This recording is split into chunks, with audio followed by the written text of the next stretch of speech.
ఓం నమ శివాయ. అందరికీ నమస్కారం అండి. మేషరాశి వారికి హెచ్చరిక. ఎందుకంటే మిమ్మల్ని నమ్మించి మోసం చేసి మీ జీవితాన్ని నాశనం చేయాలనుకున్న వాళ్ళ కర్మ ఫలితం మొదలైంది. అలాగే వారు మళ్ళీ మీ దగ్గరికి రావాలని చూస్తున్నారు. ఈ 3 పేర్లున్న వారితో కొంచెం జాగ్రత్త. ఈ క్షణం మీరు ఈ వీడియో చూస్తున్నారంటే అది కేవలం యాదృచ్ఛికం మాత్రం కాదు. కాలం మిమ్మల్ని ఇక్కడికి తీసుకొచ్చింది అని. దయచేసి నమ్మండి. మీ జీవితంలో ఒక పెను తుఫాను సృష్టించి మీ కన్నీళ్లకు కారణమైన వాళ్ళు కర్మ ఫలితం మొదలైపోయిందని చెప్పడానికి నేను మీ ముందుకు వచ్చాను. మీరు ఎవరినైతే గుడ్డిగా నమ్మారో, ఎవరి కోసమైతే మీ సమయాన్ని, ధనాన్ని, ప్రాణాన్ని సైతం పణంగా పెట్టారో సరిగ్గా వాళ్ళే మిమ్మల్ని నరి రోడ్డు మీద నిలబెట్టి ఏడిపించబోతున్నారు. ఆ మోసం చేసిన వాళ్ళే ఇప్పుడు మీకోసం, మీ క్షమాపణ కోసం పిచ్చి వాళ్ళలాగా ఎదురుచూసే సమయం ఆసన్నమైంది. ఈరోజు నేను చెప్పబోయే విషయాలను మీ గుండెను బలంగా తాకుతాయి. ముఖ్యంగా ఆ 3 అక్షరాలతో మొదలయ్యే పేరున్న వారితో మీరు ఎందుకు అప్రమత్తంగా ఉండాలో నేను మీకు వివరంగా పూసగుచ్చినట్టు చెప్తాను. ఈ నిజాలు జీర్ణించుకోవడం కొంచెం కష్టంగానే ఉండొచ్చు, గుండు బరువెక్కవచ్చు. కానీ మీ భవిష్యత్తు కోసం, మీ ప్రశాంతత కోసం ఈ నిజాన్ని మీరు తెలుసుకొని తీరాలి. మీ జీవితాన్ని ఒక ఆట బొమ్మలా వాడుకున్న వాళ్ళకి కాలం ఎలాంటి గుణపాఠం చెప్పబోతుందో, వాళ్ళ పరిస్థితి ఇప్పుడు ఎలా తలకిందులు కాబోతుందో వింటే మీరు నిజంగానే ఆశ్చర్యపోతారు, షాక్ అవుతారు కూడా. మీ సమస్యలు తీరిపోవాలని, మీ కష్టాలు తొలగిపోయి మీకు ఆ భగవంతుని యొక్క ఆశీస్సులు ఎల్లప్పుడూ కూడా ఉండాలని మీకోసం నేను తప్పకుండా ఆ దేవుని ప్రార్థిస్తాను. నేను ఒక జ్యోతిషులుగా, మీ శ్రేయాభిలాషులుగా మీకోసం మనస్ఫూర్తిగా ఆ భగవంతుని వేడుకుంటున్నాను. మీ సమస్య ఏదైనా సరే అది దేవుడు పాదాల చెంత పెట్టినట్లుగా భావించే మనసు విప్పి కామెంట్ చేయండి. అలాగే కామెంట్ బాక్స్లో ఓం నమ శివాయ అని కామెంట్ చేయండి. ముందుగా ఈ రాశివారి మనస్తత్వం గురించి తెలుసుకుందాం. అలాగే ఎవరైతే మోసం చేశారో వాళ్ళ గురించి, ఆ పేర్ల గురించి చెప్పుకుందాం. ఇక వివరాలకు వెళ్తే వృశ్చిక రాశి అనేది రాశిచక్రంలో 8వ రాశి. విశాఖ నక్షత్రం 4వ పాదము, అనురాధ నక్షత్రం 1, 2, 3, 4 పాదాలు, జ్యేష్ఠ నక్షత్రం 1, 2, 3, 4 పాదాలు చెందిన వారు ఈ వృశ్చిక రాశి పరిధిలోకి వస్తారు. ఈ సంవత్సరం వృశ్చిక రాశి వారికి ఆదాయం 11, ఖర్చు 5, రాజయోగం 2, అవమానం అనేది 6. అలాగే ఈ రాశి వారికి కలిసి వచ్చే అదృష్ట సంఖ్య 8. కలిసి వచ్చే వారాలు సోమవారం, బుధవారం, గురువారం, శుక్రవారం. ముందుగా మనం ఈ రాశి వారి మనస్తత్వం గురించి తెలుసుకుందాం. ఈ రాశిలో పుట్టిన వారు సహజంగానే చాలా సున్నితమైన మనసున్నవారు. ఎదుటివారు కష్టాల్లో ఉన్నారని తెలిస్తే చాలు, మీ జేబులో ఉన్న ఆఖరి రూపాయి కూడా తీసి ఇచ్చేసే అంత గొప్ప మనస్తత్వం ఈ రాశివారిది. ఎవరైనా 2 కన్నీటి బొట్లు రాలిస్తే చాలు, మీ గుండె కరిగిపోతుంది. కానీ అదే మీ పాలిట అతిపెద్ద శాపంగా మారబోతూ ఉంది. మీరు సరైన వాళ్ళను కాకుండా తప్పుడు వ్యక్తులను నమ్మడం వల్లే మీ జీవితంలో ఎన్నో కష్టాలు, ఊహించిన నష్టాలను ఎదుర్కొన్నారు. మీ చుట్టూ ఉన్న వాళ్ళు మీ మంచితనాన్ని ఒక బలహీనతగా చేసుకున్నారు. స్నేహితుల రూపంలో వచ్చిన వాళ్ళు మీ నమ్మకాన్ని ఆసరాగా చేసుకొని మిమ్మల్ని పూర్తిగా వాడుకున్నారు. బంధువులు ముసుగులో వచ్చిన వాళ్ళు మీ ఎదురుగా తీయని మాటలు నవ్వుతూనే చెప్తూ మీ వెనక గోతులు తవ్వారు. ఆర్థికంగా, మానసికంగా, వ్యక్తిగతంగా మీరు ఎన్నో రకాలుగా ఎన్నోసార్లు మోసపోయారు. ఎవరికో ఏదో అవసరం వచ్చిందని వాళ్ళు ఏడుస్తూ నీ దగ్గరికి వస్తే మీ అప్పులు పక్కన పెట్టి మరి వాళ్ళకి అప్పులు తెచ్చి ఇచ్చారు. మీ కడుపు మార్చుకొని మరి వాళ్ళ కడుపు నింపారు. కానీ తీరా మీ చేతిలో డబ్బులు అయిపోయాక, లేదా మీరు అడిగే సమయం వచ్చాక వాళ్ళు ఎలా ముఖం చాటేశారో ఒక్కసారి మీ గతాన్ని గుర్తు తెచ్చుకోండి. అసలు వాళ్ళు ఫోన్ నంబర్లు కూడా మార్చేయడం, లేదా మీరు వాళ్ళకి ఏదో అన్యాయం చేసినట్లుగా తిరిగి మీ మీదే నందలు వేయడం లాంటివి జరిగాయి. మీ అంతరాత్మకు తెలుసు, ఎన్నో దొంగ వాగ్దానాలు, ఎన్నో అబద్ధపు మాటలు నమ్మి మీరు మీ జీవితంలో ఎంతో విలువైన సమయాన్ని, యవ్వనాన్ని కోల్పోయారు. వాళ్ళు మీతో ఆడిన మానసిక చదరంగంలో మీరు అమాయకపు పాలయ్యారు. ఇదంతా తలుచుకుంటే మీకే తెలియకుండా మీ కళ్ళల్లో నీళ్లు తిరుగుతాయి, మీ గొంతు మూగబోతుంది. ఇక ఒకానొక దశలో ఎవరో ఒక స్నేహితుని ప్రాణంగా నమ్మి మీరు మీ కష్టార్జితాన్నంతా కూడా దారపోశారు. నా కుటుంబం రోడ్డున పడింది, నాకు ఈ ఒక్క సహాయం చెయ్యని బ్రతిమిలాడితే మీ సొంత వాళ్ళని కాదని మరీ మీరు సహాయం చేశారు. మీ అవసరాలను వాయిదా వేసుకొని మరీ చివరికి సహాయం చేశారు. కానీ చివరికి ఆ స్నేహితుడు మిమ్మల్ని ఆర్థికంగా కాకుండా మానసికంగా కూడా మోసం చేసినట్లుగా ముంచి వెళ్ళిపోయాడు. మీరు ఫోన్ చేస్తే కట్ చేస్తారు, ఎదురు పడితే గుర్తుపట్టినట్లు వెళ్ళిపోతారు. అలాగే ఒక బంధువుని నమ్మి మీరు మీ ఇంట్లో ఆశ్రమం ఇస్తే వాళ్ళు మీ ఇంట్లోనే ఉంటూ మీ కుటుంబ సభ్యుల మధ్య, మీ భార్యాభర్తల మధ్య, మీ అన్నదమ్ముల మధ్య చిచ్చు పెడతారు. ఉన్న ప్రశాంతతను పూర్తిగా నాశనం చేస్తారు. మీ పడక గది రహస్యాలను, మీ కుటుంబ ఆర్థిక పరిస్థితిని తెలుసుకొని వాటిని బయటకు 10 మందిలో చులకన చేసి మాట్లాడతారు. ఇంకొకరు మీ జీవితంలోకి వచ్చి నేను మీకు అండగా ఉంటాను, నీ కష్ట సుఖాల్లో పాలు పంచుకుంటాను, నీకు తోడుగా ఉంటాను అని చెప్పి మీ భావోద్వేగాలతో దారుణంగా ఆడుకుంటారు. వాళ్ళ మాటలు నమ్మి మీరు మీ జీవితంలో ఎన్నో విలువైన సంవత్సరాలను వృధా చేసుకున్నారు. ఇతరులు మిమ్మల్ని చూసి పిచ్చివాళ్ళు అని నవ్వుతుంటే మీరు మాత్రం మౌనంగా ఆ గుండె కోతను భరించారు. వాళ్ళకి ఏమాత్రం అన్యాయం జరగకూడదని, వాళ్ళు బాగుండాలని మీరు కోరుకుంటే వాళ్ళు మాత్రం మిమ్మల్ని నిలువునా ముంచేశారు. ఈ విషయాలన్నీ తలుచుకుంటే మీ మనసుకు చాలా అంటే చాలా బాధ కలుగుతుంది కదూ. మరి మీరు భయపడిన ఈ భయంకరమైన బాధను మీరు బయటకు ఎవరికీ చెప్పుకోలేకపోయారు. ఎంత గుండె కోత ఉన్నా పెదవుల మీద చిరునవ్వు చెదరకుండా అందరితోనూ మామూలుగానే మాట్లాడారు. ఆఫీస్లో, ఇంట్లో, పండగల్లో అందరి ముందు నవ్వుతూనే తిరిగారు. మిమ్మల్ని మోసం చేసిన వాళ్ళు మాత్రం చాలా సంతోషంగా ఉన్నారని, వాళ్ళ జీవితాలు చాలా అద్భుతంగా సాగిపోతున్నాయని మీరు ఎన్నోసార్లు అనుకొని ఉంటారు. వాళ్ళు అలా కారులో తిరుగుతుంటే, నవ్వుతూ ఫోటోలు పెడుతుంటే చూసి ధర్మం, న్యాయం అసలు ఎక్కడున్నాయి, దేవుడు వీళ్ళని ఎందుకు శిక్షించడం లేదు, నాకెందుకు ఈ కర్మ పట్టింది అని మీరు ఎన్నో నిద్రలేని రాత్రులు గడిపారు. దేవుడి ముందు నిలబడి ఎన్నోసార్లు కన్నీళ్లతో ప్రశ్నించారు. మీ జీవితం ఇక అయిపోయింది అనుకున్నారు. అలాగే ఒక అతి ముఖ్యమైన సత్యాన్ని ఈ రాశివారు మర్చిపోతున్నారు. కర్మ ఎవరిని కూడా ఎప్పటికీ కూడా వదిలిపెట్టదు. కర్మ అనేది దేన్ని కూడా మర్చిపోదు. అది మీరు విసిరిన రాయి లాంటిది కాదు, అది మీరు నాటిన విత్తనం లాంటిది. అది ఎదిగి చెట్టు ఫలాలు ఇవ్వడానికి కొంత సమయం పడుతుంది. అది చాలా నిశ్శబ్దంగా తనని తాను చేసుకుంటూ పోతుంది. ఎప్పుడో ఒకప్పుడు ఎక్కడో ఒక చోట చేసిన తప్పుకు వడ్డీతో సహా మూల్యం చెల్లించుకోక తప్పదు. ఇప్పుడు సరిగ్గా అదే జరుగుతుంది. కాలచక్రం గిర్రున తిరుగుతుంది. నా మాట నమ్మండి, సృష్టిలో మార్పు మొదలైంది. ఒకప్పుడు మిమ్మల్ని చూసి ఎగతాళిగా నవ్విన వాళ్ళు, మిమ్మల్ని అడుగడుగున అవమానించిన వాళ్ళు, మీ అమాయకత్వాన్ని ఆసరాగా చేసుకొని మీ నమ్మకాన్ని బొమ్ము చేసిన వాళ్ళు ఇప్పుడు తీవ్రమైన అశాంతికి గురవుతున్నారు. వాళ్ళకి నిద్ర కరువైంది. వాళ్ళ గుండెల్లో భయం మొదలైంది. మీరు ఇక జీవితంలో ఏమాత్రం కోల్కేరని, మీరెప్పటికీ వాళ్ళ ముందు ఓడిపోయిన వాడిలాగే తల వంచుకునే ఉంటారని వాళ్ళు అహంకారంతో అనుకుంటూ ఉన్నారు. కానీ మీరు ఆ బూడిదలో నుంచి ఫినిక్స్ పక్షిలాగా పైకి లేవడం, మీ జీవితం మీరు మళ్ళీ నిర్మించుకోవడం చూసి వాళ్ళకి ముచ్చమట్లు పడుతున్నాయి. వాళ్ళు పునాదులు కదులుతున్నాయి. ఎవరు ఈ వ్యక్తులు, ఎందుకు వీళ్ళు ఇప్పుడు మీకోసం ఎదురు చూస్తున్నారు, అసలు ఏ కర్మ వీళ్ళని ఇప్పుడు వెంటాడుతుంది, ఆ 3 పేర్లు ఏమిటి? కానీ మీరు కాస్త ఓపిక పట్టాలి. ఎందుకంటే ఈ సత్యాలు మీరు నెమ్మదిగా లోతుగా అర్థం చేసుకోవాలి. కాలం మారుతుందని నేను గట్టిగా ఎందుకు అంటున్నాను అంటే, మీ జీవితంలోకి మళ్ళీ ఆ పాత వ్యక్తులు రావాలని విపరీతంగా చూస్తున్నారు. వాళ్ళకి బయట ప్రపంచం ఎలాంటిదో, స్వార్థం అంటే ఏంటో ఇప్పుడు స్పష్టంగా అర్థమవుతుంది.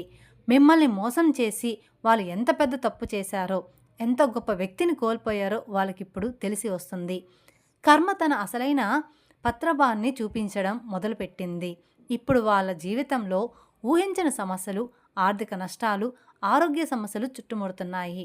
ఒకప్పుడు వాళ్ళు ఎవరినైతే గుడ్డిగా నమ్మి మిమ్మల్ని వదిలేశారో, మీ మీద నిందలు వేశారో, ఇప్పుడు సరిగ్గా వాళ్ళే వీళ్ళను దారుణంగా మోసం చేస్తున్నారు. అందుకే వాళ్ళకిప్పుడు మీ విలువ, మీ మంచితనం అర్థమవుతుంది. మీకోసం ఇప్పుడు వాళ్ళ కళ్ళల్లో ఒత్తులు వేసుకొని ఎదురుచూస్తూ ఉన్నారు. మీతో మళ్ళీ ఎలాగైనా పరిచయం పెంచుకోవాలని, మీ ద్వారా మళ్ళీ లబ్ధి పొందాలని, లేక కనీసం మీ సానుభూతైన పొందాలని వాళ్ళు రకరకాల ప్రయాణికాలు రచిస్తూ ఉన్నారు. ఇక వాళ్ళు మీ స్నేహితుల ద్వారా, బంధువుల ద్వారా రాయబారాలు పంపొచ్చు. కానీ ఇక్కడే మీరు చాలా అంటే చాలా జాగ్రత్తగా ఉండాల్సిన అత్యంత క్లిష్టమైన సమయం ఇది. వాళ్ళు మీ ముందు వచ్చి ముసలి కన్నీళ్లు కార్చొచ్చు, నన్ను క్షమించు అని కాళ్ళ మీద పడచ్చు. వాళ్ళు ఎంతగా ప్రాధాయపడినా, ఎన్ని కన్నీళ్లు పెట్టుకున్నా మీరు మళ్ళీ పొరపాటును కూడా వాళ్ళ బుట్టలో పడకూడదు.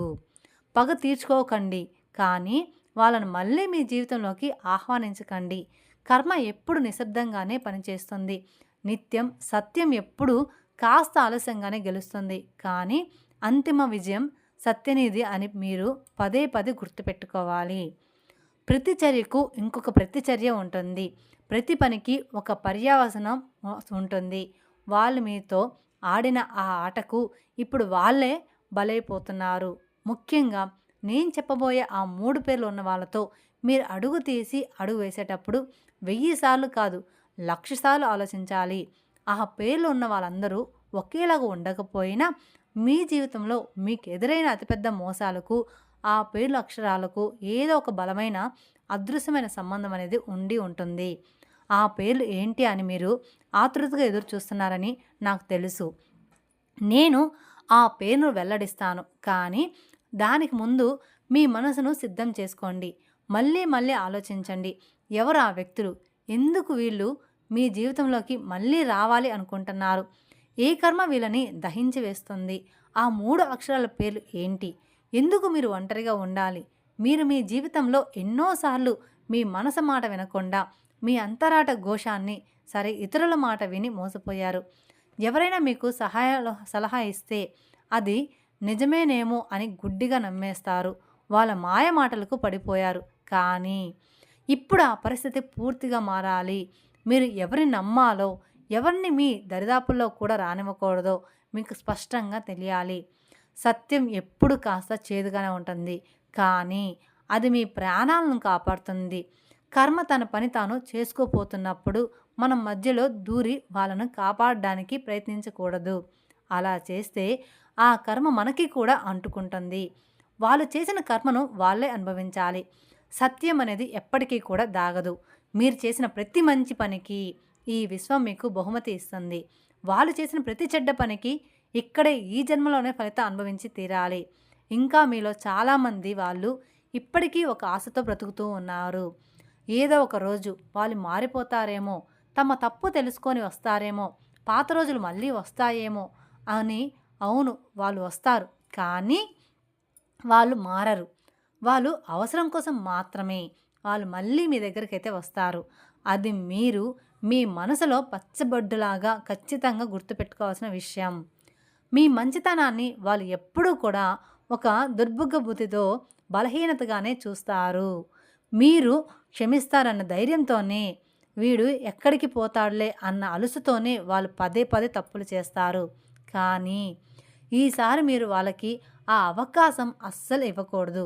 మీ జీవితం ఒక ప్రయోగశాల కాదు. ప్రతి ఒక్కరూ వచ్చి మీతో ఆడుకొని వెళ్ళిపోవడానికి. మీకు ఒక గొప్ప విలువ ఉంది. మీకంటూ ఒక ఆత్మగౌరవం ఉంది. దాన్ని మీరు ఎవరి కోసం, ఏ సంబంధం కోసం వదులుకోకూడదు.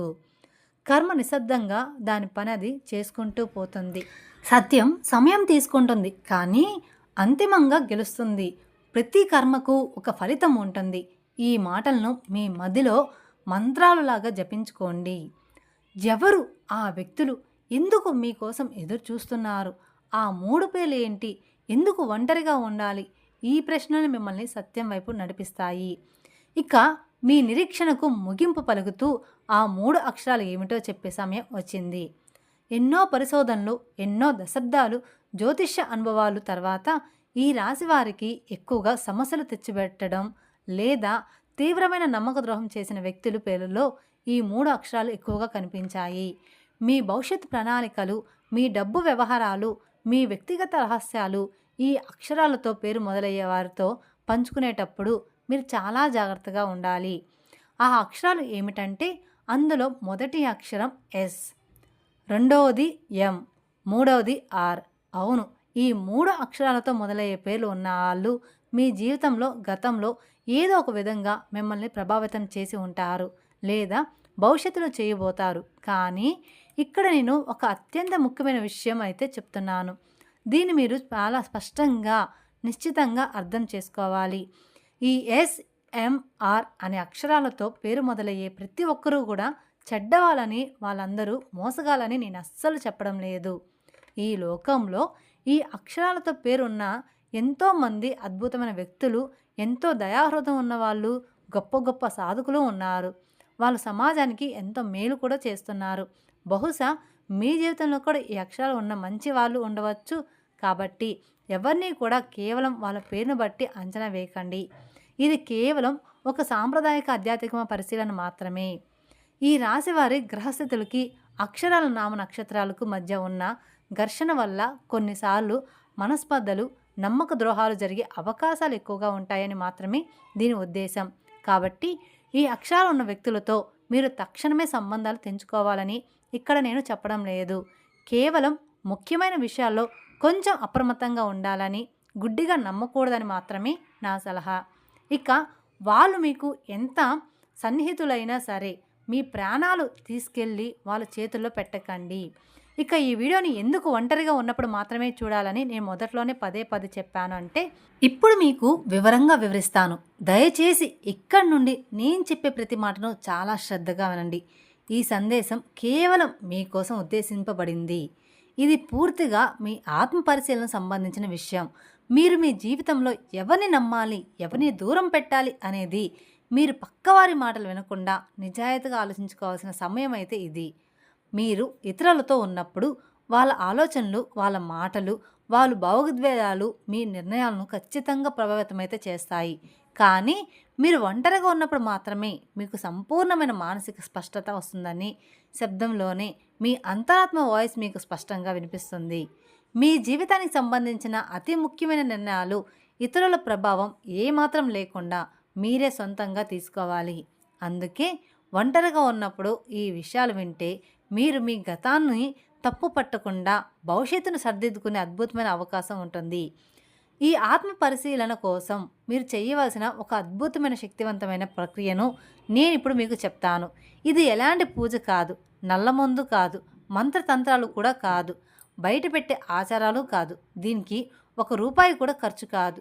ఇది కేవలం మీ మానసిక వికాసానికి, మీ మనశ్శాంతికి, మీ ఉన్నత సంబంధించిన ఒక స్వచ్ఛమైన ఆధ్యాత్మిక మార్గదర్శకత్వంలో, ఒక ప్రశాంతమైన సమయంలో, ఇంట్లో ఎవ్వరిని మిమ్మల్ని డిస్టర్బ్ చేయని చోట టీవీలు, ఫోన్లు కట్టేసి ఒంటరిగా కూర్చోండి. ఒక శుభ్రమైన తెల్లటి కాగితం, ఒక పెన్ను తీసుకోండి. కళ్ళు మూసుకొని ఒక 12 నిమిషాలు మీ శ్వాస మీద ధ్యాస పెట్టి మీ ఇష్టదైవాన్ని లేదా మీ అనంతమైన విశ్వాన్ని ప్రార్థించండి. మీ మనసులోని ఆలోచనలన్నీ శాంతించే వరకు అలానే కూర్చోండి. ఆ తర్వాత నెమ్మదిగా కళ్ళు తెరిచి మీ జీవితంలో మీరు ప్రశాంతత అత్యంత ఎక్కువగా నమ్మే వ్యక్తుల పేరును ఆ తెల్ల కాగితం మీద రాయండి. వాళ్ళు ఎవరైనా కావచ్చు, మీ కన్న తల్లిదండ్రులు, తోబుట్టువులు, ప్రాణ స్నేహితులు, బంధువులు లేదా మీ భాగస్వామి కావచ్చు. ఆ పేర్లు పక్కన వాళ్ళని మీరు ఎందుకు అంతగా నమ్ముతున్నారో దానికి గల బలమైన కారణాలు కూడా రాయండి. వాళ్ళ గతంలో మీరు కష్టాల్లో ఉన్నప్పుడు మీకు నిజంగా అండగా నిలబడ్డారా, లేక వాళ్ళ మాటలు బాగుంటాయని వాళ్ళు తీగా మాట్లాడతారని నమ్ముతున్నారా అని మిమ్మల్ని మీరు నిజాయితీగా ప్రశ్నించుకొని విశ్లేషించుకోండి. ఏమాత్రం పక్షపాతం లేకుండా రాయండి.